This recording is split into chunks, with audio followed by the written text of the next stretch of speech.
বগলতলা গ্রামের পাশে ছিল এক মস্ত বড় জঙ্গল, আর সেই জঙ্গলের মধ্যেই ছিল এক ডাইনির চপের দোকান। সেখানে এক ডাইনি ঘোমটা মাথায় দিয়ে চপ ভাজত।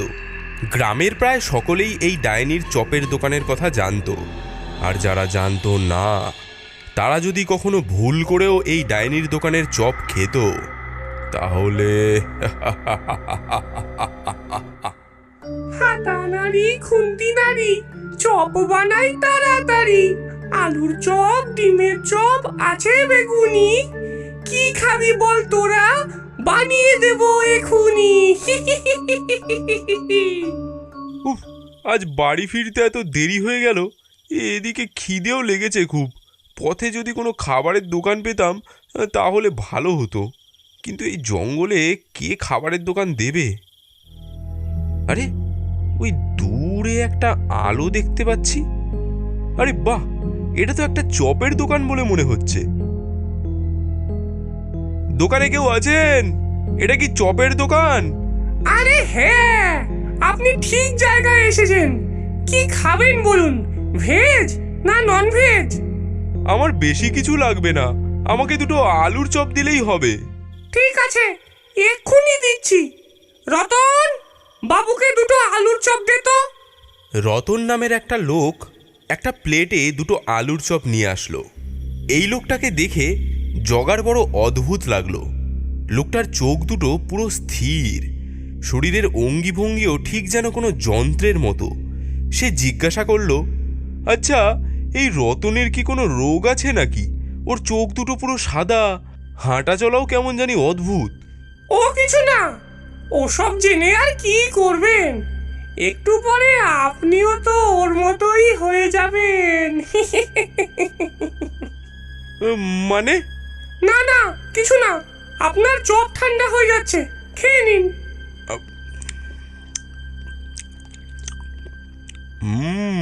বাহ, খুব সুন্দর তো খেতে। তো আমার ক টাকা হলো?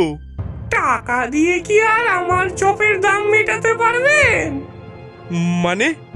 আপনি সব কথায় তো মানে মানে করেন কেন? দুটো চপ খেয়েছেন, আপনার যা ভালো মনে হয় সেই দাম আপনি দিন। লোকটা 10 টাকা রেখে সেখান থেকে চলে যেতে লাগলো। আরে মশাই, যাচ্ছেন কোথায়? আপনি তো পুরো দামটাই দিলেন না। মানে আমি তো দুটো চপের জন্য 10 টাকা দিলাম।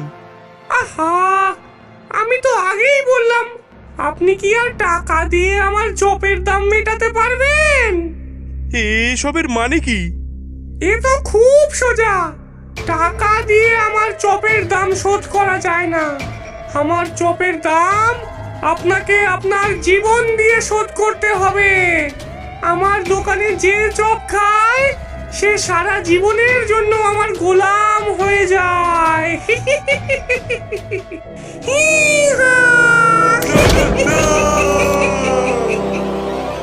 হুকুম করুন আমার আকা। আরে জগা কাকার ব্যাপারটা শুনেছিস? জগা কাকাকে কয়েকদিন ধরে খুঁজে পাওয়া যাচ্ছে না। তোরা কি জানিস ওই জঙ্গলের মধ্যে এক ডাইনি নাকি এক চপের দোকান খুলেছে? সেই দোকানে যে চপ খায় সেই ওই ডাইনির গোলাম হয়ে যায়। ধুর, এসব আবার হয় নাকি? এসব 500 বছর আগে হতো, এখনকার দিনে হয় না। কি জানি, গ্রামের লোকেরা তো বলা বলি করছিল।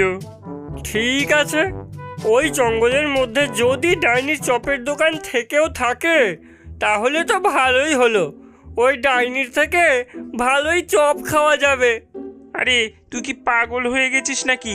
শুনলি না যে ওই ডাইনির চপ খায় সেই তার গোলাম হয়ে যায়? আরে আমার নাম ভোম্বল, দেখ আমি কেমন বুদ্ধি খাটাই। আমি ওই ডাইনির চপও খাবো, আবার ফিরেও আসবো। আজকে রাতেই আমি ওই ডাইনির চপের দোকানে যাব। ভোম্বল তার কথা মতো রাতের বেলা ডাইনির চপের দোকানের দিকে যেতে লাগলো। একটু পরে সে ডাইনির চপের দোকানের কাছে পৌঁছে গেল। ডাইনি এমন একটা তরতাজা শিকার পেয়ে ভোম্বলকে খুব আপ্যায়ন করে বসতে দিল। আসো বাবা আসো, তুমি কি চপ খাবে, ভেজ না নন ভেজ? কিন্তু আমার কাছে তো টাকা নেই। ধুর বোকা, তোর মতো বাচ্চা ছেলে তোদের থেকে কি আমি টাকা নেব? তোকে টাকা দিতে হবে না, তুই কি খেতে চাস সেটা বল। এটা সত্যিকারের ডাইনি বলেই মনে হচ্ছে। কেউ কি বিনা পয়সায় আর চপ খাওয়াবে? তবে এই ডাইনিকে শায়েস্তা করার পদ্ধতি আমার কাছে আছে। আমাকে 20টা আলুর চপ, 10টা ডিমের চপ আর 10টা চিংড়ির চপ দাও। এই ছোড়াটা কি এত চপ খেতে পারবে? ও যদি একটা চপ অবশিষ্ট রাখে তাহলে আমার জাদু ওর উপর কাজ করবে না, আর আমি ওকে গোলামও বানাতে পারবো না। আচ্ছা, তাই নাকি? ডাইনি, এবার তোকে দেখাচ্ছি মজা। এদিকে ভোম্বল খুব আস্তে আস্তে চপ খেতে লাগলো, যেন তার সব চপ শেষ না হয়ে যায়। এদিকে সময় পেরিয়ে যেতে থাকে, কিন্তু ভোম্বলের খাওয়া আর শেষ হয় না। এটা দেখে ডাইনি ভাবে, ওরে হতচ্ছাড়া, তাড়াতাড়ি খাবারগুলো শেষ কর, আর সবুর সইছে না যে। এদিকে তো সকাল হয়ে গেল, দিনের আলোতে আমার কোনো জাদুই কাজ করবে না, আর দিনের আলো আমার সহ্যও হয় না। ভোম্বলের এমন আস্তে আস্তে খাওয়া দেখে ডাইনি রেগে যায় এবং ভোম্বলকে ধরে দূর দূর করে তাড়িয়ে দেয় তার দোকান থেকে। এই যা হতচ্ছাড়া, বের হ, বের হ আমার দোকান থেকে। আমার কতগুলো চপের সর্বনাশ করলি তুই, দূর হ। আরে, আমার খাওয়া শেষ হয়নি, আমি আরো 100টা আলুর চপ খাবো। এদিকে দিনের আলো সহ্য করতে না পারাতে ডাইনি তার দোকানের ঝাঁপ বন্ধ করে দেয়। বিনা পয়সায় আলুর চপ খেয়ে ভোম্বল বুক ফলিয়ে তার বন্ধুদের কাছে গিয়ে সব ঘটনা খুলে বলে। এই সব কথা শুনে তাদের খুব হাসি পায়। ভাই, আমি তো আজ রাতেও যাব ডাইনির চপের দোকানে ফ্রিতে চপ খেতে। আস্তে আস্তে চপ খেয়ে একবার না হয় পালিয়ে এসেছিস, কিন্তু এবারে কিভাবে পালাবি ডাইনির হাত থেকে? সে বুদ্ধি এই ভোম্বল সর্দার আগে থেকেই ভেবে রেখেছে।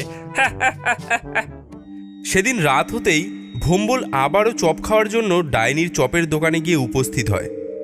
ওরে হতচ্ছাড়া, কাল তুই আমার হাত থেকে বেঁচে গিয়েছিস, কিন্তু আজ কিভাবে পালাবি?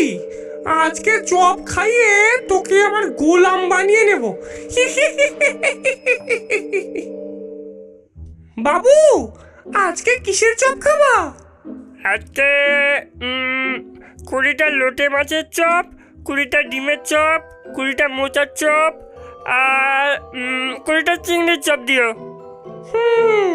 কালকে তুমি অনেকগুলো চপ একসাথে নিয়ে আস্তে আস্তে চপ খেয়ে ভালোই ভেলকি দেখিয়েছো। আজকে আমি তা হতে দিচ্ছি না। তুমি এতগুলো চপ একসাথে নিয়ে যদি খেতে না পারো, তাই তোমাকে আমি 10টা করে চপ দিচ্ছি। 10টা খেতে পারলে আরো 10টা দেবো।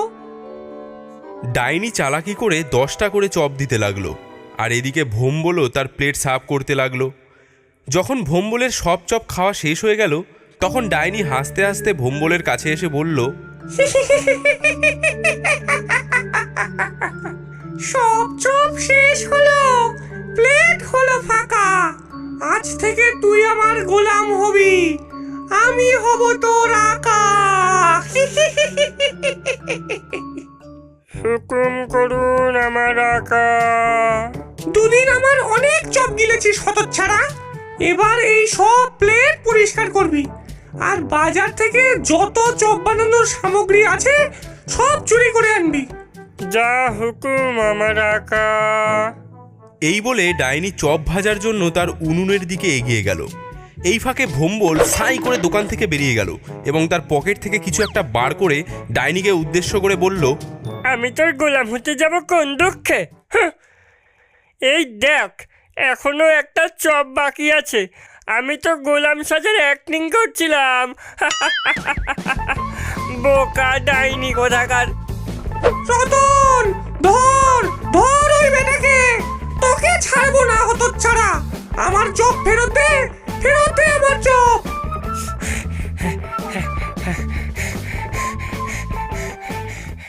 ওরে দাঁড়া, দাঁড়া হতচ্ছাড়া, আমার চপ দিয়ে যা, পালাস না। ওরে দাঁড়া।